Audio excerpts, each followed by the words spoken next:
तमसो मा ज्योतिर्गमय मृत्योर्मा अमृतं गमय।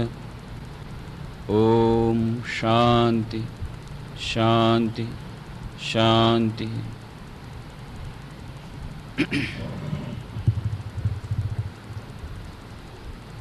एकाग्रता અને ધ્યાન એ વિષય પર આપણે 46 ચર્ચાઓ કરી અને એકાગ્રતા અને ધ્યાન એકબીજાના કેવી રીતે પરિપૂરક છે, ધ્યાનના વિભિન્ન પ્રકારો, એકાગ્રતા અને ધ્યાન મેળવવા માટે કયા કયા ઉપાયો કરવા જોઈએ, એકાગ્રતા અને ધ્યાનના અભ્યાસ કરતી વખતે કઈ કઈ બાધાઓ આવે છે અને એ બાધાઓનું નિરાકરણ કેવી રીતે કરી શકાય, આ બધી ચર્ચાઓ આપણે જોઈ રહ્યા હતા.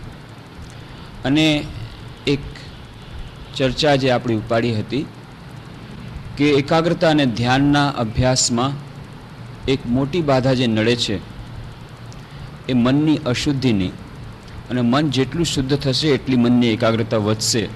અને આ મનની અશુદ્ધિના જે વિભિન્ન આયામો છે એમાંનું એક સૌથી મોટો એક બળ છે એ છે આપણી અહંકારિતા. એકાગ્રતા અને ધ્યાનરૂપી સરિતામાં આ અહંકારિતા રૂપી મોટા મોટા ખડગ આપણી એકાગ્રતા અને ધ્યાનમાં મોટા અંતરાય બનીને ઊભા રહે છે.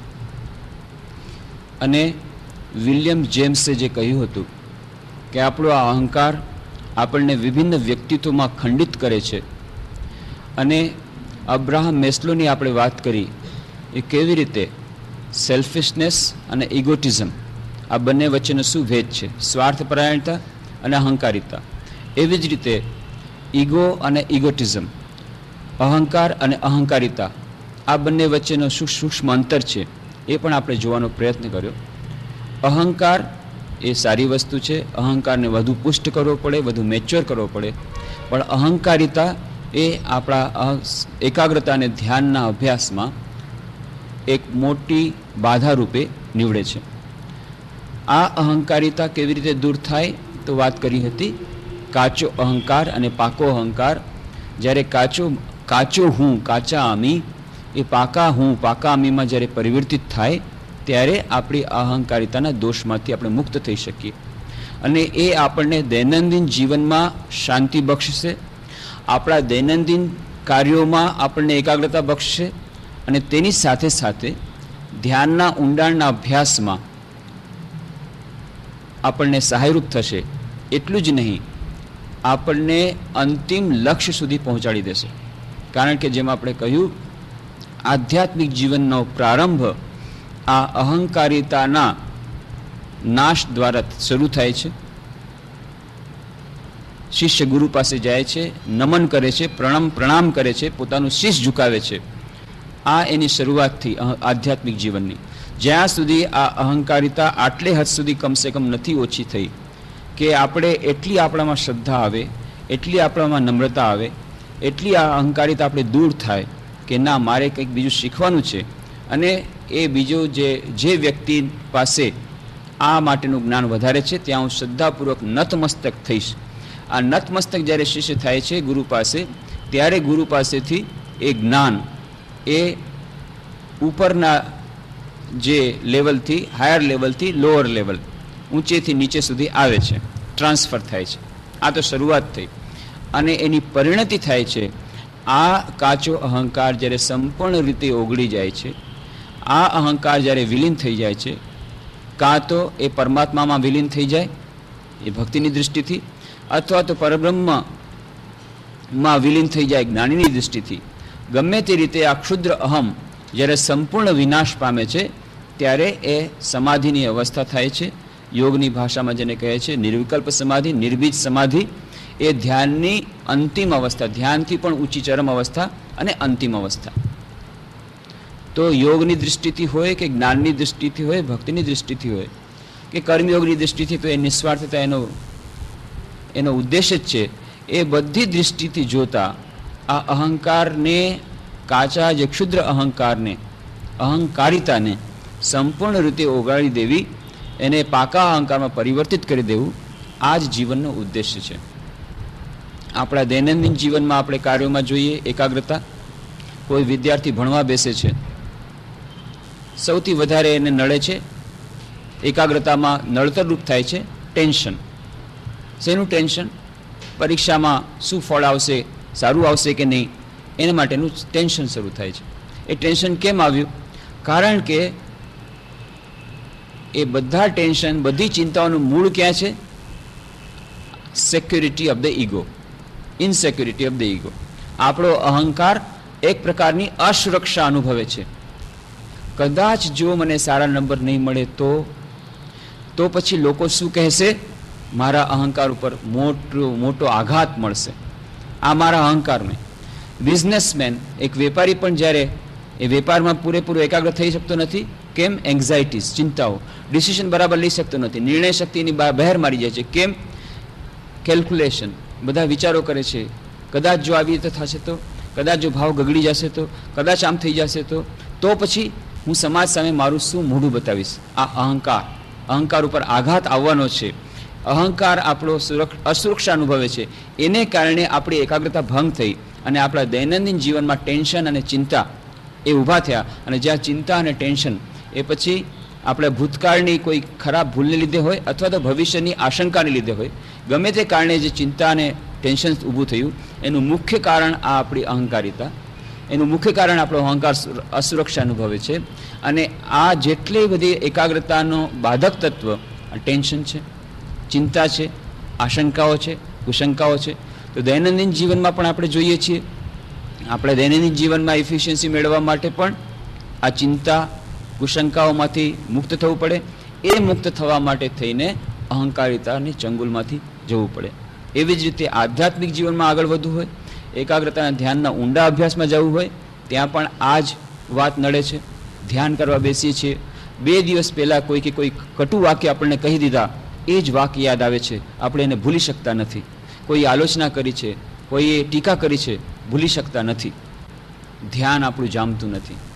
અથવા તો કોઈ ચિંતા સતાવે છે, શું થશે, આ શું થશે, એ શેના માટે ચિંતા છે? ચિંતા એટલા માટે છે, શું થશે એટલે કે મારા અહંકારનું શું થશે. મુખ્યત્વે આપણે જો એનાલિસિસ કરીએ, ખૂબ ડીપ એનાલિસિસ કરીએ, વિશ્લેષણ કરીએ, આત્મવિશ્લેષણ કરીએ, તો દરેકે દરેક ચિંતાની પાછળ, દરેકે દરેક કુશંકા, આશંકાની પાછળ મુખ્ય તત્વ આ જ છે કે મારા અહંકારનું શું થશે, મારી પોઝિશન શું રહેશે, હું શું મોઢું બતાવીશ, મારી શું પ્રેસ્ટીજ રહેશે. તો આ બધું આ આપણા અહમ, ક્ષુદ્ર અહમને ચારે તરફ વળગેલી આ બધી કુશંકા, ક્ષુદ્ર અહંકારને ચારે તરફ વળગેલી આ બધી ચિંતા, આ બધું ટેન્શન, અને એને કારણે ધ્યાનમાં આપણું મન જામતું નથી.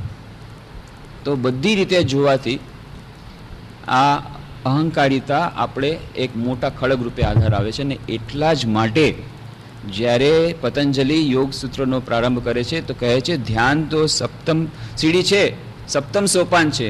એની પહેલાં યમ અને નિયમને પહેલાં પાલન કરો, પછી પ્રાણાયામ, પ્રત્યાહાર, પછી ધારણા, પછી ધ્યાન, અને પછી છેવટે સમાધિ. તો ધ્યાનની આપણે જ્યારે ઊંડા ધ્યાનની વાત કરીએ છીએ તો સપ્તમ સોપાન. અને એટલા જ માટે યમ અને નિયમમાં એમણે 5મો નિયમ કહી દીધો, ઈશ્વર પ્રણિધાનાત્વા, ઈશ્વરને સમર્પિત કરવાની બુદ્ધિ, ઈશ્વરને પ્રણિધાન થવું, શરણાગત થવું. ભક્તિ યોગમાં પણ ચરમસીમા આવી એ જ શરણાગતિનો ભાવ. યોગ સૂત્રમાં પણ આને પ્રીરિક્વિઝિટ કહી દીધું. કેમ? જ્યાં સુધી એ ભાવ નહીં હોય ત્યાં સુધી આ ચિંતા કુશંકા રહેશે, મનની અશુદ્ધિ જશે નહીં. ગીતામાં પણ એ જ કહ્યું, શ્રેયો હિ જ્ઞાનમ અભ્યાસાચ જ્ઞાનાત ધ્યાનમ વિશિષ્યતે ધ્યાનાત કર્મફલ ત્યાગાત શાંતિરનંતરમ. શ્રેયો હિ જ્ઞાનમ અભ્યાસાચ, જ્ઞાનથી જે અભ્યાસ છે એ વધારે શ્રેષ્ઠ છે, અને અભ્યાસથી ધ્યાન વધારે શ્રેષ્ઠ છે. ધ્યાનથી કર્મ ફળ એ વધારે શ્રેષ્ઠ છે. કેમ કે કર્મફળનો ત્યાગ જ્યારે કરવામાં આવે છે, કર્મફળનો ત્યાગ જ્યારે કરવા ત્યારે શાંતિ મળે છે. આ જીવનમાં શાંતિ, શાશ્વત શાંતિ. તો કર્મફળનો ત્યાગ. તો જ્યારે આપણે શરણાગતિની વાત કરીએ છીએ ઈશ્વર પ્રણિધાનની વાત કરી છે ત્યારે આમાં બધાય એ ભાવો છુપાયેલા છે. ઈશ્વર પ્રણિધાનની જ્યારે વાત કરી છે ત્યારે એમાં ફક્ત એ કર્મફળના ત્યાગની જ વાત નથી, કર્તૃત્વના ત્યાગની પણ વાત છે કે હું કરું છું એ ત્યાગની પણ વાત છે, અને મારા સંકલ્પના ત્યાગની પણ વાત છે. મારી અહંકારિતાનો ત્યાગ, મારા કર્મફળનો ત્યાગ, મારા કર્તૃત્વનો ત્યાગ અને મારી ઈચ્છાનો ત્યાગ, આ બધું ઈશ્વર પ્રણિધાનમાં અથવા શરણાગતિના એ ભાવમાં રહેલું છે. તો બંગાળીમાં બહુ સુંદર ભજન છે, શકલી તોમારે ઈચ્છા ઈચ્છામયી માં તુમી તારા તુમી તુમાર કર્મ તુમી કરો લોકે બોલે કોરિયામી.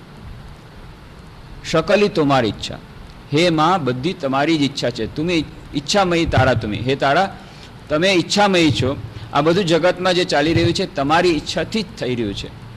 તો શકલી તોમારી ઈચ્છા ઈચ્છામયી તારા તુમી તોમાર કર્મ તુમી કરો લોકે બોલે કોરિયામી. બધું કામ તો તમે જ કરો છો, લોકો પોતાના ઉપર ક્રેડિટ લઈ લે છે અને કહે છે હું કરું છું. તો જેમ નરસિંહ મહેતા કહે છે, હું કરી શકટનો ભાર જેમ શ્વાન તાણે. બસ એ નીચે કૂતરો જઈ રહ્યો છે એમ જાણે છે કે હું જ ગાડું ચલાવું છું. અરે તું તો ગાડી નીચે જ છે. પણ આ એક પ્રકારની આ કર્તૃત્વ બુદ્ધિ, જેટલા કાર્ય ચાલી રહ્યા છે દિવ્ય શક્તિ દ્વારા ચાલી રહ્યા છે, પ્રકૃતિ પોતાનું કામ કરી રહી છે, આપણે તો ફક્ત યંત્ર સ્વરૂપ છીએ. પણ આ વાતને આપણે ભૂલી જઈએ છીએ, અને જ્યારે કર્તૃત્વની ભાવના આવી જાય છે કે હા મેં આમ કર્યું, હું આમ કરવાનો છું, મારા દ્વારા આમ થશે, આ તમે બોલવાવાળા કોણ, તમે મારી આમાં બાધા દેવાવાળા કોણ, આ બધી જે કર્તૃત્વની ભાવના આવી ગઈ, અહંકાર જેમાં આવી ગયો, જ્યારે આપણે વાત ભૂલી ગયા ઈશ્વર સર્વભૂતાનામ હૃદ્દેશ્ય અર્જુન તિષ્ઠતિ ભ્રામયાન સર્વભૂતાની યંત્રારૂઢાની માયા. આ વાત જ્યાં સુધી સમજમાં નહીં આવે ત્યાં સુધી આ પ્રપન્નતાનો ભાવ કે શરણાગતિનો ભાવ કે આ ઈશ્વર પ્રણિધાનનો ભાવ પુષ્ટ નહીં થાય. ઈશ્વર સર્વભૂતાનામ, દરેકે દરેક મનુષ્યમાં ઈશ્વર રહેલા છે. કેવી રીતે? હૃદયમાં રહેલા છે. અને એ શું કરે છે? એ બેઠા બેઠા ચક્કા ફેરવે છે. ઈશ્વર સર્વભૂતાનામ યંત્રારૂઢાની માયા હૃદય અર્જુન તિષ્ઠતિ, હે અર્જુન હૃદયમાં હું પ્રતિષ્ઠિત છું અને શું કરું છું? ભ્રામયાન સર્વભૂતાની યંત્રારૂઢાની માયા. જેમ મશીન ઓપરેટર જેમ એક મશીનને ફેરવે છે એવી રીતે હું બધા મનુષ્યને ફેરવું છું. તો આપણે તો પોતે કામ નથી કરી રહ્યા, સ્વતંત્ર ઈચ્છાથી નથી, પણ બધા આપણને ફેરવે છે. પણ આ થઈ હાયર સ્ટેજ. આ છે આપણી અનુભૂતિની અંતિમ અવસ્થાની વાત. સત્ય તો અંતિમ છે, પણ અત્યારે આપણે એ સત્યને જાણીને પોતાની અહંકારિતાને ત્યાગ કરવાનો છે. એનો ખોટો દુરુપયોગ નથી કરવાનો. કેટલાક લોકો કહે છે ભાઈ આમાં શું છે, બધું તો માની ઈચ્છાથી થાય છે, મેં પાપ કર્મ કરી છે એ માની ઈચ્છાથી જ કર્યું છે, એ પણ ઈશ્વરની ઈચ્છાથી જ કર્યું છે. તો આ છે પોતાની જાતને છેતરવાનું. દુર્યોધન પણ એમ જ કહી રહ્યો હતો કે યથા નિયુક્તોસિમી તથા કરોમી. દુર્યોધન પણ કહે છે આ તો ભગવાન તમે જેમ કરાવો છો એમ હું કરું છું, મારી ઈચ્છાથી તો નથી કરતો. આ છે દુર્યોધન બુદ્ધિ, કે આપણે કહીએ છીએ કે બધું ભગવાનની ઈચ્છાથી થાય છે, તો આ જે મેં પાપ કર્મ કર્યા એ પણ ભગવાનની ઈચ્છાથી જ થયા છે, બધું તો ભગવાનની ઈચ્છાથી થાય છે. પણ એમાં એટલું જાણીને રાખવું જોઈએ. આની પરીક્ષા ક્યારે થાય છે? જ્યારે પરીક્ષામાં સારા નંબરે આવ્યા, બિઝનેસ સારો ચાલે છે, તો ત્યારે શું કરીએ છીએ? ક્રેડિટ. ત્યારે તો ક્રેડિટ આપણે લઈએ છીએ, ત્યારે આપણે યાદ નથી કરતા કે આ બધું ભગવાનની ઈચ્છાથી. કોણે કર્યું? મેં કર્યું. પણ જ્યારે ફેલિયર જાય છે, કોઈ ખરાબ કામ થાય છે, ભગવાનની ઈચ્છાથી થયું. ડિસ્ક્રેડિટ ભગવાનના માથે. આ પોતાની જાતને ચિત્રની વાત છે. શ્રી રામકૃષ્ણ દેવ એટલા માટે વાર્તા કહેતા, ગાયની વાર્તા. એક માળી હતો, એણે પોતાના બગીચામાં બહુ સરસ શાક ભાજી ફૂલ બધું લગાડ્યું હતું. બહુ મહેનતથી બધું સાચવતો હતો. હવે એક દિવસે એક ગાય ત્યાં ઘૂસી ગઈ. ગાય ઘૂસી અને બધું ખતમ કરી નાખ્યું. અને આ માળીને તો ખૂબ ગુસ્સો ચડ્યો. ગુસ્સો ચડ્યો એટલે ગાયને ખૂબ મારી. આટલા દિવસની મારી મહેનત પાણીમાં કરી નથી, ગાયને ખૂબ મારી. એટલી મારી કે ગાય મરી ગઈ. ગાય મરી ગઈ. હવે શું થાય? ડરી ગયો. એટલે પછી ત્યાં એક ખાડો ખોદ્યો અને ત્યાંમાં ગાયને દાટી દીધી. હવે આ તરફ તો પાપ આવ્યું, પાપ પુરુષ કે તે હત્યા કરી છે, ગો હત્યાનું પાપ, એટલે તારે હવે જવું પડશે યમરાજના દ્વારમાં, ગો હત્યાનું પાપ કર્યું છે, પાપ પુરુષ આવી ગયો. આ તો ગભરાઈ ગયો, બાપ રે પાપ થઈ ગયું. કે તે ગાયની હત્યા કરી છે? કે ના, મેં ગાયની હત્યા નથી કરી. ખોટું બોલે છે, ગાયની હત્યા નથી કરી. ના, મેં ક્યાં કરી છે ગાયની હત્યા? વિચાર કર્યો, ગમે કેમ બચવું પડે. તે બહુ બુદ્ધિમાન હતો, એણે સાંભળીને રાખ્યું હતું કે હાથના દેવતા ઇન્દ્ર છે, હાથના દેવતા ઇન્દ્ર છે. બધાના દેવતા અલગ અલગ હોય છે ને, તો હાથના દેવતા ઇન્દ્ર છે. તો એણે કીધું ના, ઇન્દ્ર દેવતાએ ગાય મારી છે. કારણ કે મેં તો મારી નથી, મારા હાથે મારી છે. હું તો શું યંત્ર સ્વરૂપ છું, તો મારા હાથે મારી છે. અને મારા હાથ એના દેવતા સ્વામી છે ઇન્દ્ર, એટલે કે ઇન્દ્રે ગાય મારી છે. એટલે પેલો પાપ પુરુષ ગયો ઇન્દ્ર દેવતા પાસે. ઇન્દ્ર દેવતા કે તમે પેલી ગાય મારી છે ત્યાં નીચે પૃથ્વીલોકમાં ફલાણી જગ્યાએ પડી છે. ઇન્દ્ર દેવતા વિચાર કર્યો, ના ભાઈ મેં તો નથી મારી. કે ના, તમારા ઉપર આડ આવ્યું છે, તમે જ આ ગાયને મારી છે, ગોહત્યાનું પાપ તમારા માથે છે. એટલે ઇન્દ્ર દેવતા વેશ પલટો કરીને આવ્યા. આવી અને પેલા માળીને ત્યાં ગયા અને પૂછ્યા, ભાઈ આ બગીચો કોનો છે? મારો છે. અચ્છા, બહુ સરસ બગીચો છે. અરે આ સરસ સરસ ઝાડ, કેટલા સરસ ફૂલ, આ કોણે લગાડ્યા? મેં લગાડ્યા. આ આટલા બધા શાક સબ્જી, આટલું સરસ ફળ કોણે કર્યું? મેં કર્યું. આમ કઈ ચારે તરફ જાય છે, બધું મેં કર્યું, મેં કર્યું. અને પછી જતા જતા જતા ઇન્દ્ર દેવતા હાથ પર આવ્યા જે ખાડામાં ગાય પડી હતી. અરે આ તો ગાય મરી ગઈ છે, આ ગાય કોણે મારી? ઇન્દ્ર દેવતાએ મારી. ત્યારે ઇન્દ્ર દેવતા પ્રગટ થયા. અરે સાલા, જ્યારે સારા ફૂલ થયા એ તે કર્યું. ત્યારે તો તેમ ન કીધું કે હાથના દેવતા ઇન્દ્ર છે, ઇન્દ્રે કર્યું છે. પણ જ્યારે ગાયને મારી તો કે ઇન્દ્ર દેવતાએ કર્યું. તો આવી રીતે આપણે આપણી જાતને છેતરીએ છીએ. તો શકલી તો મારી ઈચ્છા કહેવું સરળ છે, પણ એની અનુભૂતિ થવી જોઈએ. એ અંતિમ સ્થિતિ છે. પણ એના માટે આપણે પ્રયત્ન કરી શકીએ. જ્યારે જ્યારે કોઈ જાતની વિપત્તિ આવે, કોઈ જાતની દુઃખ આવે, ત્યારે આપણે એને માનીને ચાલીએ તો એના દુઃખમાંથી છુટકારો મળે. પણ આપણને એ ખરેખર કહેવાનો અધિકાર નથી. પેલા વ્યક્તિને હતો, કોને? રામની ઈચ્છાવાળાને, કે બધું રામની ઈચ્છાથી થાય છે. રામની ઈચ્છાથી જ હું બધું વેચું છું, રામની ઈચ્છાથી મને પ્રોફિટ થાય છે. રામની ઈચ્છાથી એક દિવસે બેઠો હતો ને રામની ઈચ્છાથી મને ચોર ઉપાડી ગયા, ને રામની ઈચ્છાથી પછી મને એ લોકો મૂકી ગયા, ને રામની ઈચ્છાથી મને પોલીસે પકડી લીધો, અને રામની ઈચ્છાથી જ મને જેલમાં નાખી દીધો, અને રામની ઈચ્છાથી જ મને હજુર સામે પેશ કરવામાં આવ્યો છે. એટલે હજુર સમજી ગયા કે આ બધું રામની ઈચ્છાવાળો ખરેખર ભગત છે, છોડી દીધો. પછી એણે કીધું રામની ઈચ્છાથી હું છૂટી ગયો. તો રામની ઈચ્છાથી જ મને ચોર પકડી ગયા. અને રામની ત્યારે પણ આપણે નથી જાણતા. આપણે હોઈએ તો વિચાર કરીએ કે ત્યારે રામની ઈચ્છા ક્યાંય ભાગી જાય છે, આ ચોર છે એને ખતમ કરું. પણ ના, બધું રામની ઈચ્છાથી થાય છે. રામની ઈચ્છાથી જેલમાં ગયો, રામની ઈચ્છાથી જેલમાંથી છૂટી ગયો, બધું રામની ઈચ્છાથી થાય છે. પણ આપણે એમ સમજીએ છીએ ના, સારી સારી વસ્તુ એ રામની ઈચ્છાથી, સારી સારી વસ્તુ મેં કરી, ખરાબ વસ્તુ રામજીએ કરી. સારી વસ્તુ થાય ત્યારે સારું, ત્યારે રામની ઈચ્છા. ખરાબ થાય ત્યારે ભગવાન કેટલો નિર્દય છે, ભગવાન કેટલો નિર્દય છે, ભગવાન તો આંધળો છે, ભગવાન કંઈ બહેરો છે, આ પ્રાર્થના સાંભળતો નથી. આ બધી જાતના આડ આપણે ચડાવી છે. ત્યારે ભગવાનની ઈચ્છા નથી માની લેતા કે ભગવાનની જેવી ઈચ્છા છે એમ ચલાવી લ્યો, ભગવાનની એમાં કંઈક મહેચ્છા હશે, કંઈક સારું આપણા માટે હશે, એ આપણે માની નથી શકતા. તો ત્યાં સુધી આપણને કહેવાનો અધિકાર નથી. નરસિંહ મહેતા જેવી વાત આવે કે પત્ની મરી ગઈ, ભલું થયું ભાંગી જંજાળ, સુખે સમરસુ શ્રીહરિ. ભલે ને પત્ની મરી ગઈ, એવી સ્થિતિ આવી છે. પત્ની મરી જાય, છોકરો મરી જાય, લાખો રૂપિયા ડૂબી જાય, ત્યારે પણ હા ભગવાનની જેવી ઈચ્છા. બસ ભગવાનની ઈચ્છા હશે તો ભગવાન આપણા સારા માટે જ કર્યું હશે. એવી જાતની બહાદુરી આપણામાં છે અત્યારે, તો આપણે કહી શકીએ બધું રામની ઈચ્છાથી થાય છે, બધું ભગવાનની ઈચ્છાથી થાય છે. શકલી તો મારી ઈચ્છા, બધું હે માં તારી જ ઈચ્છાથી થાય છે. એ કહેવાનો અધિકાર ત્યારે આપણને મળે છે. ત્યાં સુધી આપણે પ્રેક્ટિસ કરવી પડશે. પણ એને જો આપણે ખ્યાલમાં રાખીએ તો મહાન વિપત્તિ જ્યારે આવશે ત્યારે આપણે એમાંથી થોડુંક એમાંથી દુઃખ આપણું ઓછું થતું જશે કે ભાઈ છેવટે તો બધી જે વિરાટ જે અહમ એની ઈચ્છાથી બધું થાય છે. આપણા ક્ષુદ્ર અહમની ઈચ્છાથી બધું નથી થઈ શકતું, અને આપણે એની ઈચ્છા માનવી પડે. તો એવી રીતે ધીરે ધીરે આપણે પ્રેક્ટિસ કરવાથી આગળ જઈ શકીએ.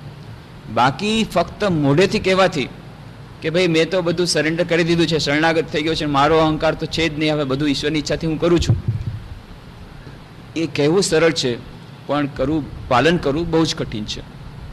જનક રાજા અષ્ટાવક્ર પાસે ગયા, ગુરુની પાસે જ્ઞાન લઈ લીધું, બ્રહ્મ જ્ઞાન પ્રાપ્ત થઈ ગયું. અને જનક રાજા પછી ઘોડા પર ચડી અને પાછા જનકપુરીમાં પાછા જાય છે. ઘોડા પર બેઠા એના પછી અષ્ટાવક્રે કહ્યું, રાજા તમે બ્રહ્મજ્ઞાન તો પ્રાપ્ત કરી લીધું, પણ મારી ગુરુ દક્ષિણા ક્યાં? ત્યારે જનક કહે છે, ગુરુ દક્ષિણા? ગુરુ મારું જે કાંઈ છે હું બધું તમને સર્વસ્વ સમર્પિત કરું છું. મારો રાજમહેલ, મારું ધન દૌલત સંપત્તિ, મારું બધું હું તમને સમર્પિત કરું છું. એના પછી ગુરુદેવ તો ખૂબ પ્રસન્ન થયા, ખૂબ આશીર્વાદ આપ્યા. હવે રાજા જનક તો એમ જ ઊભા છે, ઘોડા એક પગ ઘોડા ઉપર અને એક પગ નીચે જમીન પર.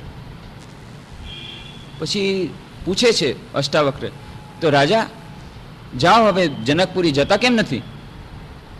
કે કેવી રીતે જાઉં? મેં તો મારું બધું સર્વસ્વ સમર્પિત કર્યું છે. મારી ઈચ્છા શક્તિ કે મારે જનકપુરી જવું છે એ પણ ઈચ્છા કરવી પડે. મારે ઈચ્છા શક્તિ પણ તો મેં તમને સમર્પિત કરી છે. જ્યાં સુધી તમારો ઓર્ડર ના આવે ત્યાં સુધી કેવી રીતે જઈ શકું? અષ્ટાવક્ર ખૂબ પ્રસન્ન થઈ ગયા. હા, આ તારી ગુરુ દક્ષિણા સાચી, કે તે સર્વસ્વ સમર્પિત કરી દીધું, તારી ઈચ્છા શક્તિ પણ સમર્પિત કરી દીધી. જ્યાં સુધી તારી ઈચ્છા તને પાછી ન મળે ત્યાં સુધી કેવી રીતે? જા, તને તારું રાજપાટ, તારી બધી ચીજો હું તને પાછી આપું છું. એ બધી પાછી આપી ત્યારે એ જનક પાછા જાય છે. તો આવી રીતે આપણે જો સૂક્ષ્મ રીતે વિચાર કરીએ તો આપણને જણાશે કે આપણે પોતાની જાતને છેતરતા હોઈએ છીએ. આપણે કહીએ તો છીએ કે હે પ્રભુ, મેં તમને સમર્પિત કરી દીધું, પણ મારો અહંકાર હું સમર્પિત કરું છું, મારી ઈચ્છા શક્તિને સમર્પિત કરું છું. પણ ખરેખર એ કરવું બહુ કઠિન છે. અને જો એ થઈ જાય, ધીરે ધીરે થશે, પણ થોડુંક પણ જો થઈ જાય તો પણ આપણને મહાન વિપત્તિમાંથી આપણને પાર પડાવશે. એ તો અંતિમ સ્થિતિ છે. ગિરીશ ઘોષ જાય છે શ્રી રામકૃષ્ણ દેવ પાસે, અને એ તો બહુ લાંબી વાર્તા છે, પણ બહુ એ વાંચજો પૂછું જીવન તો એટલી સુંદર રસપ્રદ વાર્તા. કેવી રીતે એ મહાન નાટકકાર, કવિ અને એ મહાન પાપી માંથી મહાન સંત થાય છે એ પારસમણીના સ્પર્શથી. એક બહુ જ રસપ્રદ વાર્તા. પણ એમાં જ એક જ વાત કે ગિરીશ ઘોષ જ્યારે આવે છે, સૌથી પહેલાં તો રામકૃષ્ણને માનતા નથી, કોઈ સંત સાધુ સંતમાં એને નથી, અને પછી શ્રી રામકૃષ્ણ દેવ એને સામેથી પ્રણામ કરે છે, અને ગિરીશ ઘોષ પછી ધીરે ધીરે આકર્ષિત થાય છે, એમની પાસે આવે છે. શ્રી રામકૃષ્ણ દેવ એમને ક્યારેય કહેતા નથી કે તું દારૂ પીવાની છોડી દે, બલકી હૃદયને કહે છે, સાહેબના ઘોડાગાડીમાં છે, કંઈક લઈ આવતો સાહેબના માટે. અને હૃદય આવીને એમને દારૂની બોટલ આપે છે. અને ગિરીશ ઘોષ કહે છે, વાહ, આવા ગુરુ તો ક્યાંય નથી મળ્યા. કોઈ વાતની ના નથી, બધી વાતમાં મને અનુમોદન આપે છે, મારું આટલું સાચવે છે, મને આટલી બધી આત્મમાન સન્માન આપે છે, કોઈ દિવસ કોઈ જાતનું નકારાત્મક વાત નથી. અને ધીરે ધીરે જે એમનું કઠોર હૃદય હતું, કોઈ દિવસ કોઈને હું ગુરુ તો બનાવી છે જ નહીં, સાધુ સંત ધતુરા છે, દુતારા છે, એમાં હું માનતો નથી, આ બધી ધારણા ધીરે ધીરે ધીરે પરિવર્તિત થાય છે. નરમ તો થયા. હવે એક દિવસ એમ થાય કે હવે તમે મારું કંઈ આધ્યાત્મિક કલ્યાણ કરો. રામકૃષ્ણદેવ કહે છે કે ઠીક છે, તું તો આવે છે, મજા કરે છે, તારે શું જોઈએ? અચ્છા, એક કામ કર, તું જગન માતાનું નામ લે, એનાથી જ થઈ જશે. ને ગિરીશ ઘોષ ચિંતામાં પડી ગયા. ભગવાનનું નામ લેવું, માનું નામ લેવું, આ તો બહુ મોટી ઉપાધિની વાત. રામકૃષ્ણદેવ સમજી ગયા કે આટલું આનંદ નહીં થાય. અચ્છા, કાંઈ વાંધો નહીં, હું સમજી ગયો. તારે બીજું કંઈ કરવાની જરૂર નથી. સવારના ઉઠીને એકવાર અને રાતના સૂતી વખતે એકવાર, બસ 2 વાર તારે માનું નામ લઈ લેવું. તારે એનાથી વધારે કાંઈ કરવાની જરૂર નથી. જા, આનાથી તારી બધું થઈ જશે. ગિરીશ ઘોષ તો સાંભળીને ખુશ તો થયા, પણ પાછા વિચાર પડી ગયા, મારું સુવાનું ઠેકાણું નથી, જાગવાનું ઠેકાણું નથી, ખાવા પીવાનું ઠેકાણું નથી. કોણ જાણે ક્યારે હું ક્યાં સૂતો હું, કઈ ખરાબ જગ્યાએ સૂતો હું, કાંઈ કહેવાય નહીં. આટલું બધું એમનું જીવન બહુ જ ખરાબ હતું. ક્યાં ત્યારે જગન્માતું નામ નહીં લેવાય તો એકવાર જો હું આપી દઈશ એમને વચન અને પછી નહીં પાલન કરી શકું, આવા મહાન ગુરુ, એમની પાસે મારે સત્ય તો બોલવું જ પડે કમસે કમ. કેવી રીતે હું વચન આપું? પાછા મૂંઝવણમાં પડી ગયા. આટલું પણ તારાથી નહીં થાય? 2 વખત સવારના ઉઠીને તરત રાતના સૂતી વખતે ભગવાનનું નામ, માનું નામ લેવાનું, એ પણ તારાથી નહીં થાય? કાંઈ વાંધો નહીં, જા, તારે કાંઈ નહીં કરવું પડે. તારે બદલે હું જ માનું નામ લઈશ, તું ફક્ત મને તારું વકાલતનામું આપી દે, બસ. હવે સાંભળીને ખુશ, આ બહુ સારું. હે, મારે બદલે તમે બધી સાધન ભજન કરી લેશો? વાહ, એ બહુ સારું. લ્યો, તમને વકાલતનામું આપ્યું. મારે બદલે તમારે જ બધું કરવાનું. મારે કાંઈ નહીં કરવું પડે, તારે કાંઈ કરતા કાંઈ કરવાની જરૂર નથી, બસ તારો અધિકાર મને આપી દે, પાવર ઓફ એટર્ની આપી દે. હા, એને બહુ ગમી ગયું. વાહ, બહુ સરસ, બહુ સરસ. મારે કાંઈ કરવાની જરૂર નથી, બસ બધું આપી દઉં, જાઓ તમે તમારે મારા બદલે તમે જ ભગવાનનું નામ લ્યો, જે કરો એ કરો, મેં તમને વકાલતનામું આપ્યું. ખૂબ ખુશ થઈ ગયા. મોટો એક ભાર હૃદયમાંથી નીકળી ગયો. પછી એક દિવસે રામકૃષ્ણદેવ પાસે બેઠા છે, વાત કરતા કરતા કહ્યું કે મારે હવે ફલાણે દિવસે ત્યાં જવાનું છે, આમ કરવાનું છે. શું વાત કરે છે? વળી તારે જવાનું છે, આ બધી સંકલ્પની અને ઈચ્છા, આ તને કહેવાનો અધિકાર શું છે? તે તો તારું વકાલતનામું આપી દીધું છે. હવે તારી પાસે તારી પોતાની ઈચ્છા શક્તિ ક્યાં રહી? એવી રીતે કોઈ દિવસ નહીં કહેવાનું કે હું આમ કરીશ ને તેમ કરીશ. એમ કહેજે કે માની જો ઈચ્છા હશે તો કરીશ, કારણ કે તારી પાસે તારી તો પોતાની ઈચ્છા છે જ નહીં. હવે તો તે તો બધું વકાલતનામું આપી દીધું. ગિરીશ કે વાત તો સાચી છે, મારું તો કંઈ છે જ નહીં, તો હું કેવી રીતે કહી શકું હું આમ કરીશ તેમ કરીશ? એટલે કે હા, હવે તો એવી રીતે કરીશ. પછી પાછળથી ગિરીશ ઘોષ કહેતા હતા, લ્યો આ તો એકદમ ઉલમાંથી ચૂલમાં પડ્યા. મેં વિચાર કર્યો હતો કે આ 2 ટાઈમ ભગવાન નામ નહીં લેવાય ને કોઈ આ પાવર ઓફ એટર્ની આપી દીધું એટલે આપણે હવે નિશ્ચિંત થઈ ગયા, અને ખૂબ નિશ્ચિંત અને ખૂબ આનંદમાં હતો. પણ આ તો ઊંધું થઈ ગયું. હવે તો 24 કલાક માનું નામ લેવું પડે છે, કારણ કે 24 કલાક એ જ વિચાર કરવો પડે, આ માની ઈચ્છા છે કે નહીં આ કામ કરવામાં, આમ માની ઈચ્છાથી આમ કરી શકીશ કે નહીં, આ બધું માની ઈચ્છાથી થાય છે, મારું તો કંઈ છે જ નહીં. તો 24 કલાક હવે માનું નામ લેવું પડે છે.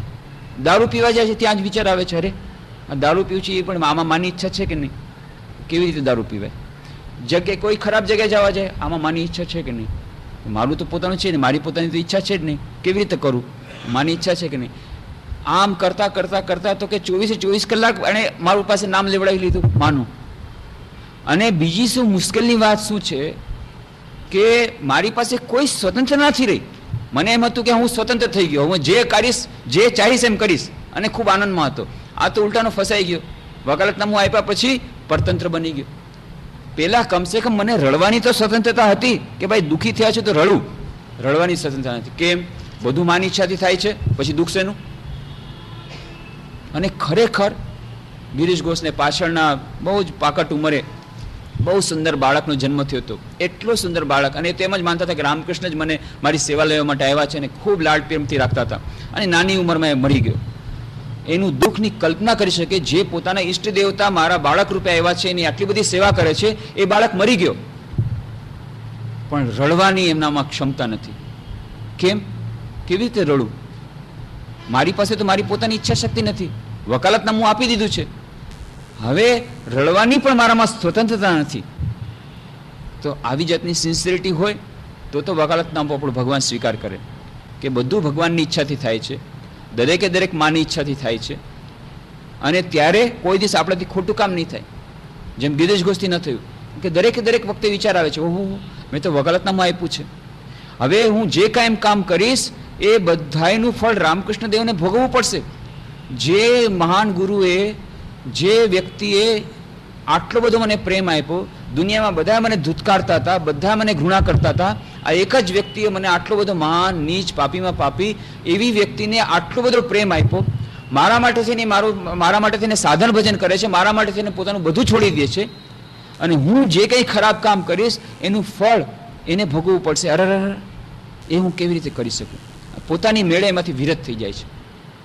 તો આવી રીતે જો સિન્સિયરિટી હોય, એવી જાતની વકાલતનામું આપી શકીએ, એવી જાતની શરણાગતિની ભાવના આવે તો એકદમ બેડો પાર. પણ આ બધામાં આવતી નથી. એવો જ્વલંત વિશ્વાસ, એવી જ્વલંત શ્રદ્ધા આપણામાં નથી, અને એટલા માટે આપણે બંને ઘોડા પર સાથે ચડવું પડશે. પુરુષાર્થ, આત્મસમર્પણ. આત્મશ્રદ્ધા, આત્મસમર્પણ બંને સાથે સાથે ચાલી શકે છે. બંને એકબીજાના કોમ્પ્લિમેન્ટરી છે, એકબીજાના વિરોધી નથી, જેની વાત આપણે વિસ્તારમાં કરી હતી. એવી જ રીતે પુરુષાર્થ અને માની ઈચ્છા, ઈશ્વરની ઈચ્છા માનવાનું, અથવા તો ઈશ્વરને સમર્પિત કરવાનો શરણાગતિનો ભાવ, આ બંને એકબીજાના પરિપૂરક છે. ઈશ્વરની કૃપા, બસ ઈશ્વરની કૃપા હશે તો થશે. કેમ ભાઈ આજકાલ નથી આવતા આશ્રમ? ભગવાનની ઈચ્છા નથી થતી તો શું કરીએ? તમે કહો ને ભગવાનને, જો એ ભગવાન આપણામાં ઈચ્છા કરી દેશે તો આવશું. કેમ નથી આ સારા સારા ગ્રંથો વાંચતા? ભગવાનની ઈચ્છા નથી આજકાલ. ભગવાનની ઈચ્છા થશે તો વાંચશું, ભગવાનની ઈચ્છા થશે તો ધ્યાન કરશું. પણ રાતના જમતી વખતે ક્યારે એમ વિચાર કર્યો કે ભગવાનની ઈચ્છા હશે તો જમશું? ત્યારે નથી વિચાર કરતા. આપણે કેટલી આપણી જાતને છેતરી છે. ત્યારે તો બોલાવ્યા વગર જમવાના રસોઈઘરમાં બેસી જઈએ છીએ. ત્યારે આપણે એમ કહીએ છીએ કે ના, માં બોલાવશે, ભગવાન કહેશે કે ના બેટા તું દીકરા જમી લે તો જ હું જમીશ. સાક્ષાત આવી અને મને કાનમાં કહી જાય કે તું જમ તો જ હું જમીશ, એવું આપણે નથી કરતા. પણ ધ્યાન કરતી વખતે, આધ્યાત્મિક સાધના કરતી વખતે, સદગ્રંથોનું વાંચન વખતે આપણે એવી જાતનું ધારણા રાખી છે, ભગવાન આવીને મને કાનમાં કહી જાય બેટા તું ધ્યાન કર તો જ હું ધ્યાન કરું, નહીં તો હું ન કરું. ભગવાનની ઈચ્છા હશે ત્યારે હું ધ્યાન કરીશ, ભગવાનની ઈચ્છા હશે ત્યારે આધ્યાત્મિક સાધના કરીશ, ભગવાનની ઈચ્છા હશે ત્યારે આશ્રમ જઈશ, અત્યારે નહીં. જમતી વખતે મારી ઈચ્છા. આ આપણી જાતની છેતરામણી. દરેક રીતે આપણે સૂક્ષ્મ રીતે જો આત્માવલોકન કરીએ તો આપણે પોતાની જાતને છેતરીએ છીએ. અને છેતરવાનું એકમાત્ર કારણ આપણો અહંકાર. આપણો અહંકાર આપણને છેતરે છે. જ્યારે એને સગવડ પડે ત્યારે અહંકારની પુષ્ટિ પોતાની મેળે કરાવી લે છે. અને જ્યારે એમ લાગે છે કે ના હવે આફત છે, તરત જ માની ઈચ્છા, ઈશ્વરની ઈચ્છા, બધું પાપ ઇન્દ્રના માથે. એટલા માટે બહુ જ સાવધાન રહેવાનું કે શરણાગતિનો માર્ગ આપણે સ્વીકાર કરીએ, કૃપાનો પક્ષ છે, પણ એટલું યાદ રાખવું જોઈએ. સ્વામી યતિશ્વરાનંદજી બહુ સુંદર વાત કહેતા, the grace of the divine comes in the form of self effort. ઈશ્વરની કૃપા જ્યારે સાધક પર આવે છે ત્યારે કઈ રૂપમાં આવે છે? એમ ડાયરેક્ટ નથી આવી જતી, પુરુષાર્થના રૂપમાં આવે છે. જો પુરુષાર્થ કરવાની ઈચ્છા થાય તો સમજી જવું કે ઈશ્વરની કૃપા થઈ છે.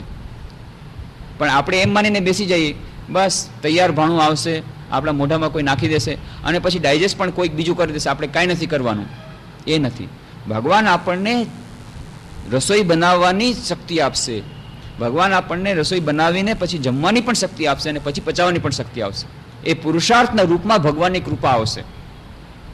The grace of the divine comes to an aspirant in the form of self effort.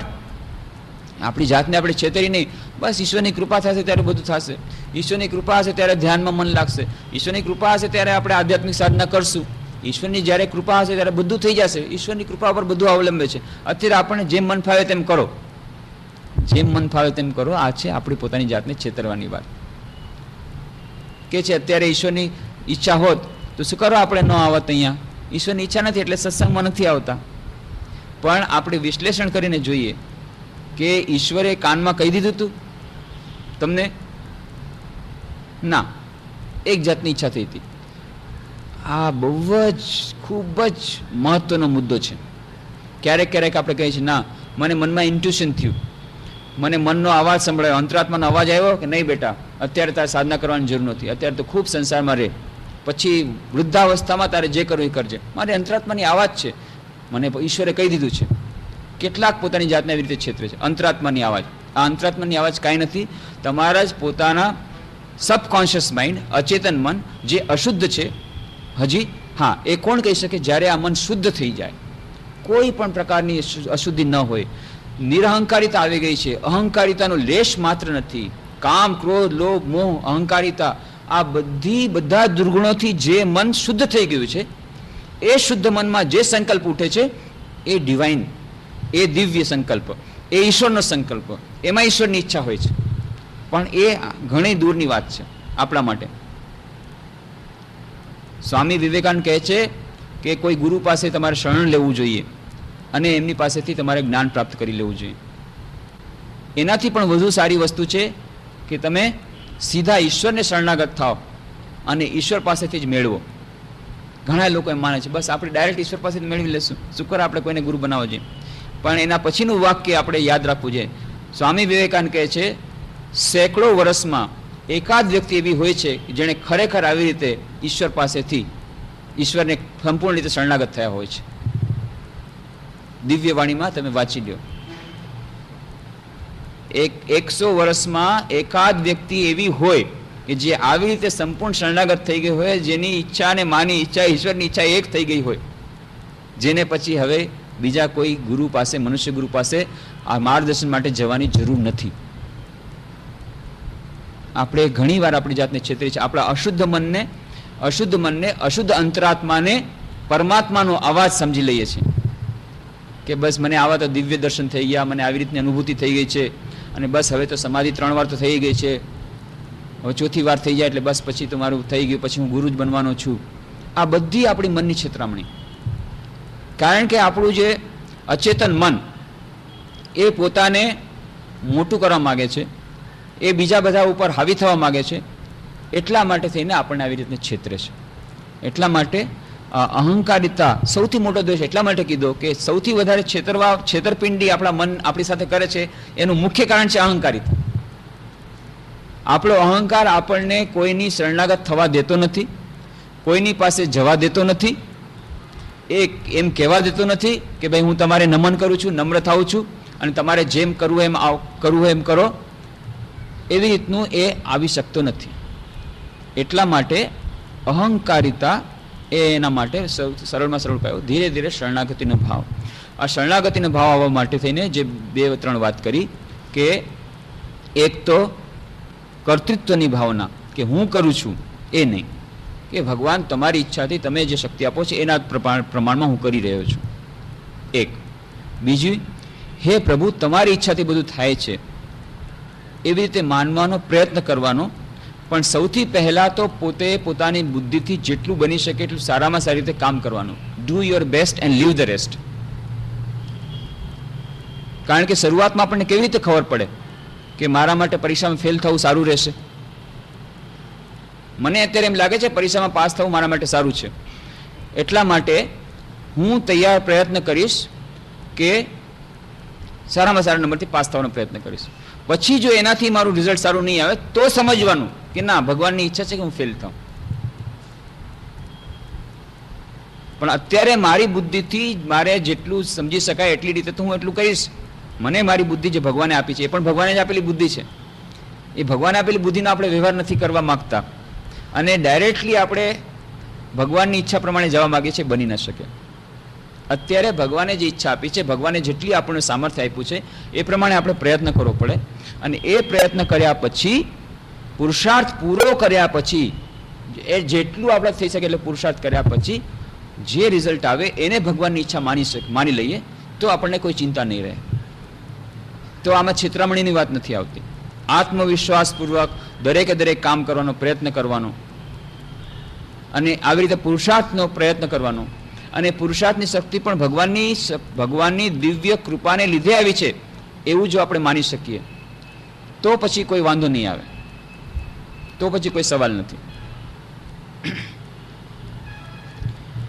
તો દિવ્ય શક્તિ એ આપણને આવે છે, દિવ્ય કૃપા આપણને મળી છે પુરુષાર્થના રૂપમાં. એ જો માનીએ તો આપણને અહંકાર નહીં આવે. અને પુરુષાર્થ આવી રીતે કરશું તો વધારે ને વધારે કૃપા મળશે. આમ એકબીજાને પરિપૂરક બનતા રહેશે. નાનકડી વાર્તા આવે છે. એક પક્ષી એ પોતાના પરિવાર સાથે રહે છે. હવે ચકલો અને ચકલી બચ્ચા છે, રહી રહ્યો છે. એણે ત્યાં સમુદ્રને કાંઠે રહ્યા હતા અને ત્યાં ચકલીએ થોડા ઈંડા મૂક્યા હતા. હવે આ તરફ તો સમુદ્રની લહેરો આવી અને એમાં ઈંડા તણાઈ ગયા. ચકલી આવીને જુએ છે. ચકલી તો રડવા માંડી, ખૂબ રડવા માંડી. અરે મારા ઈંડા ગયા, મારા બચ્ચા.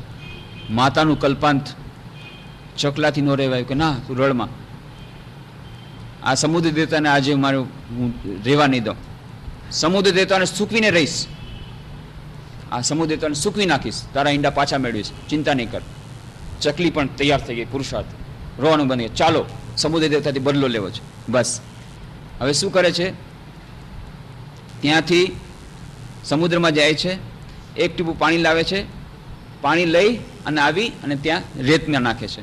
વળી જાય છે, એક ટીપું પાણી લે છે, વળી ત્યાં રેતીમાં નાખે છે. ધીરે ધીરે આખું પાણી ઉલેસી નાખવું છે, આખું પાણી સુકાવી નાખવું છે. થાકી ગયા પણ કામ કરી જાય છે. છેવટે આ સમુદ્ર દેવતાથી ન રહેવાયું. આ શું કામ કરી રહ્યા છે આ લોકો? પછી એ છદ્મવેશમાં આવે છે કે એ તમે લોકો શું કરો છો? અરે આ સમુદ્ર દેવતા ખૂબ ખરાબ છે, આવી અને અમારા ઈંડા ચોરી ગયા અને અમારા ઈંડા લઈ ગયા છે. અમારે હવે સમુદ્ર દેવતાને સૂકવી નાખવા છે, સમુદ્રને સૂકવી ઈંડા પાછા મેળવશું. સમુદ્ર દેવતા એના પુરુષાર્થ ઉપર ખુશ થાય છે. ઠીક છે, તમારો પુરુષાર્થ જોઈને હું ખૂબ ખુશ થયો છું, લાવો તમારા ઈંડા તમને પાછા આપું છું. આવી અને ઈંડા એમના હાથમાં આપી દીધા. તો પુરુષાર્થ દ્વારા ક્યારેય એમના ઈંડા મળવાનું શક્યતા નહોતી. ક્યારેય શક્યતા નહોતી. શક્યતા હતી આવડો મોટો સમુદ્ર, કેટલા વર્ષો સુધી એ લોકો પાણી ઉલેચત, એમની કેટલીક શક્તિ અને જિંદગી કેટલી એમની, 10-5 વર્ષમાં તો મરી જાત. કોઈ દિવસ એ શક્યતા જ નહોતી કે એ ઈંડા એમને સમુદ્ર પાસે પાછા મળે. પુરુષાર્થ દ્વારા શક્યતા નહોતી. પણ એટલા માટે થઈને પુરુષાર્થ દ્વારા શક્ય નહોતું, એટલા માટે થઈને જો ભગવાનની કૃપા બેઠા રહે રડતા રડતા, ભગવાનની ઈચ્છા છે, તણાઈ ગયા, હે ભગવાન તમે જો દયા કરો તો થાય, કોઈ દિવસ દયા ન થાત. ફક્ત દિવ્ય કૃપા દ્વારા જ, ઈશ્વરની કૃપા દ્વારા જ આપણને સમાધિ થઈ શકે, ધ્યાનમાં આગળ વધી શકીએ, આપણે આધ્યાત્મિક સાધનામાં આગળ વધી શકીએ, એકાગ્રતા અને ધ્યાનના અભ્યાસમાં આગળ વધી શકીએ. એ વાત સાચી છે. પણ જ્યાં સુધી આપણે પહેલું પગલું નહીં માંડીએ, જ્યાં સુધી પુરુષાર્થ નહીં કરીએ, ત્યાં સુધી આ કૃપા નહીં આવે. અને એટલા માટે સુંદર ઉદાહરણ આપે છે રામકૃષ્ણ દેવ. એક પક્ષી એ સમુદ્રના જહાજ જઈ રહ્યું હતું, એનું મસ્તુલ હતું, એ મસ્તુલ ઉપર બેઠું. હવે એને થયું કે લાવ હું કિનારે જાઉં, એટલે ઉડી અને ખૂબ દૂર દૂર દૂર ગયું, પૂર્વ તરફ ખૂબ દૂર જાય છે, કિનારો મળતો નથી, થાકી ગયું, પાછું આવીને બેઠું. પછી ફરી પાછું ઉડ્યું, ખૂબ દૂર દૂર ખૂબ ઉડી ઉડીને જાય છે પશ્ચિમ તરફ, કિનારો મળતો નથી, પાછું આવ્યું. પાછું ઉડીને જાય છે પૂર્વ તરફ, પશ્ચિમ તરફ, ઉત્તર તરફ, દક્ષિણ તરફ, ચારે તરફ ખૂબ ફેર્યો, ક્યાંય કિનારો જળતો નથી. સમુદ્રીય સમુદ્રમાં છે જહાજ. છેવટે આવીને મસ્તુલ પર બેસી ગયો. હવે એને ખબર પડી ગઈ, મારાથી હું ગમે એટલું ઉડીશ કિનારો મળવાનો નથી. એટલે નિશ્ચિંતે બેસી ગયો, જ્યારે જહાજ પહોંચશે ત્યારે પહોંચશે. પછી જહાજ પહોંચે છે ત્યારે પહોંચી જાય છે. પણ શરૂઆતથી જો એમ કે જ્યારે કિનારો મળશે ત્યારે મળશું, તો એને મનમાં નિશ્ચિતતા ન આવત, એ શરણાગતિનો ભાવ ન આવત. શરણાગતિનો સાચો ભાવ ક્યારે પ્રગટ્યો? મારા પુરુષાર્થ દ્વારા આ કાર્ય અશક્ય છે કરીને જોઈ લીધું ત્યારે. કરીને જોઈ લીધું એના પછી ખરેખર શરણાગતિનો ભાવ આવે છે. તો પુરુષાર્થની આવશ્યકતા શેના માટે છે? પુરુષાર્થની અતિ આવશ્યકતા છે આપણી જે પાંખો છે એને થકાવવા માટે. આપણી પાંખો પૂરી થાકી જાય, ન થાકી જાય ત્યાં સુધી શરણાગતિનો ભાવ નહીં આવે. અને આ પૂરી પાંખો થકાવતી વખતે પણ, ખૂબ પરિશ્રમ કરતી વખતે પણ, ખૂબ દ્રઢ અભ્યાસ કરતી વખતે પણ, પૂરા આત્મવિશ્વાસ સાથે, પૂરી લગનથી, પૂરી એકાગ્રતાથી બધો અભ્યાસ કરતા કરતા પણ મનમાં ધીરે ધીરે રાખીએ કે આપણે ઇન્સ્ટ્રુમેન્ટ છીએ, આપણે ફક્ત એક યંત્ર જ છીએ અને કાર્ય કરાવવાળું મશીન ઓપરેટર બીજું કોઈ છે. તો ધીરે ધીરે અહંકારિતા પણ દૂર થશે, પુરુષાર્થ દ્વારા ધીરે ધીરે આવતા કરતા રસ્તો ક્લિયર થશે અને આ દિવ્ય કૃપા મેળવવાનો રસ્તો સુગમ થશે. આપણા માટે જે સાધારણ લોકો છે એના માટે આ જ રસ્તો છે. જે લોકોને શરણાગતિનો ભાવ આવી ગયો છે, જે લોકોએ કદાચ પૂર્વજન્મમાં બધા પાંખો થાકી ગઈ છે અને એટલો દ્રઢ વિશ્વાસ થઈ ગયો છે ગિરીશ ઘોષની જેમ કે બધું થાય છે ઈશ્વરની કૃપા થાય છે, તો અલગ વાત છે. બાકી બધા જેટલા આપણા જે સાધારણ મનુષ્ય માટે પુરુષાર્થ કરવો પડશે, ખૂબ કઠોર પરિશ્રમ કરવો પડશે, ખૂબ અભ્યાસ કરવો પડશે, સાથે સાથે આપણે અહંકારિતા ન થાય એના માટે શરણાગતિનો ભાવ પણ રાખવો પડશે, સાથે સાથે આ સમર્પણનો ભાવ પણ રાખવો પડશે. આત્મવિશ્વાસ, આત્મસમર્પણ બંનેની ભાવના સાથે સાથે થશે. પુરુષાર્થ અને દિવ્ય કૃપા બંનેનો રસ્તો સાથે સાથે કપાવવો પડશે. એ સિવાય બીજો કોઈ રસ્તો નથી. બંનેનો જે અભ્યાસ એ સાથે સાથે થવો જોઈએ. તો દિવ્ય કૃપા એ તો મળશે જ. પુરુષાર્થ એ આપણા હાથમાં છે. અત્યારે જેટલા પ્રમાણમાં થઈ શકે એટલા પ્રમાણમાં આપણે કરીએ. તો આજે વ્યષ્ટિની વાત અને સમષ્ટિની વાત પણ આવે છે, એની વાત આપણે કરવાની રહી ગઈ કે વ્યષ્ટિ અહંકાર, સમષ્ટિ અહંકાર. વ્યષ્ટિ અહંકારને સમષ્ટિ અહંકારમાં મેળવી દેવો પડે. એ એક ટેકનિકલ શબ્દ છે કે અત્યારે આપણો અહંકાર છે વ્યષ્ટિ અહંકાર, વ્યક્તિગત અહંકાર. એને સમષ્ટિ અહંકારમાં જ્યારે મેળવી દઈએ ત્યારે આ જે આપણી અહંકારિતાની બધી જે ખામીઓ છે દૂર થાય અને આ એકાગ્રતા ધ્યાનના અભ્યાસમાં આપણે પહોંચી શકીએ. એટલું જ નહીં, અંતિમ ઉદ્દેશ્ય સુધી પહોંચી શકીએ, જે વિરાટ અહંકાર, એની સાથે જ્યારે એક થઈ જાય આપણો વ્યક્તિગત અહંકાર. તો વ્યષ્ટિ અને સમષ્ટિને લઈને ઘણા બધી ટેકનિકલ ચર્ચાઓ ચાલે છે. એ વેદાંતમાં એ વ્યષ્ટિ સમષ્ટિની વાત બધું ચાલે છે. બૌદ્ધ ધર્મમાં પણ વ્યષ્ટિ સમષ્ટિની વાત છે. નિર્વાણના ઘણા બધા એમાં રૂપો છે. મહાયાન અને હીનયાન સમષ્ટિને લઈને થયા છે. વેદાંતમાં પણ આ વ્યષ્ટિ સમષ્ટિની વાત છે. તો એની વિસ્તારની ચર્ચા એટલા માટે કરવી જરૂરી છે કે આ જે મુખ્ય આપણે મુદ્દો લીધો એની પરિણતિ થાય છે અહંકારના લોપમાં. એ અહંકારનો લોપ એ જો ટેકનિકલ આપણે સમજી લઈએ તો શરૂઆતથી જો સમજી લઈએ કે એનો લોપ જ છે તો પછી બધી વાતો થઈ જશે. તો પછી સ્વામી વિવેકાનંદે આત્મનો મોક્ષાર્થમ જગત હિતાય છે આ બેવડો ઉદ્દેશ શું કરવા કીધો એ સમજાઈ જશે. શું કરવા હીનયાન અને મહાયાન એ બંને જુદા પડ્યા એ સમજાઈ જશે. કેમ બુદ્ધ ભગવાન કોઈ પણ દિવસે આત્માની વાત માનવા તૈયાર ન થયા, માનવા પણ તૈયાર ન થયા, નથી એમ પણ માનવા પણ તૈયાર, છે એમ પણ માનવા તૈયાર નથી. આ બધી વાતો સમજવી પડશે. અને વ્યષ્ટિ અને સમષ્ટિની વાત બહુ સરસ રીતે આમાં આપી છે. તો એમાં ઘણી બધી જાતનું કન્ફ્યુઝન થવાનું પણ શક્યતા છે. આ વ્યષ્ટિ સમષ્ટિને લઈને બધી ચર્ચા થાય એનો દુરુપયોગ પણ લોકો કરે. આ શ્રી રામકૃષ્ણ જ્યોતના જૂના અંકમાં તમે વાંચજો, સ્વામી આનંદ એનો લેખ છે, મારા પિતરાઈઓ. આ સિરિયલ શરૂ કરી છે, બહુ સુંદર, રસપ્રદ, દરેકને વાંચવા જેવી, મજેદાર છે.